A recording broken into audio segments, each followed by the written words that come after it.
Hello friends, welcome to Creative Medicine. In this lecture, we will learn about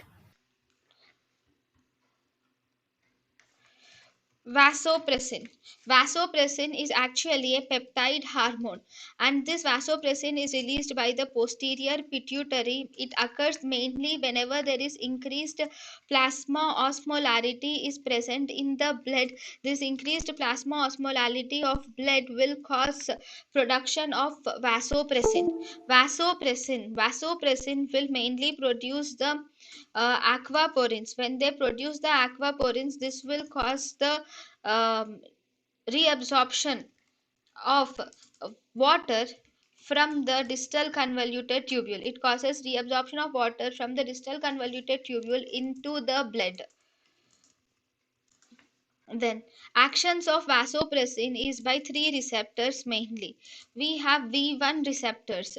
V1 receptors will mainly act on these V1 receptors will act on vascular smooth muscle cells, and they causes vasoconstriction of the vascular smooth muscle cells.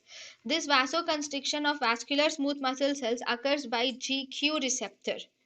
Via GQ protein, it causes vasoconstriction. So because this V1 receptor causes vasoconstriction, so an analog which is called as desmopressin, or not actually desmopressin, actually these V1 analogs, this vasopressin analogs can be used in portal hypertension. In portal hypertension, especially whenever there is esophageal varices are present, bleeding esophageal varices, in bleeding esophageal varices, if you use this vasopressin analogs, these will constrict the esophageal varices, and thus by vasoconstriction they will stop the bleeding. So they can be used in the treatment of bleeding esophageal varices. Then we have renal V2 receptor. This renal V2 receptor is mainly present in the renal tubular cells. It increases the aquaporin production, and when it increases, the aquaporin is a pore which allows the water in.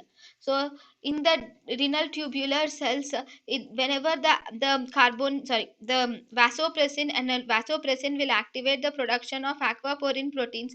These will cause a water channels in the membrane. So as a result, water is absorbed from the urine into the, that is from the tubule into the cell, and from there into the blood.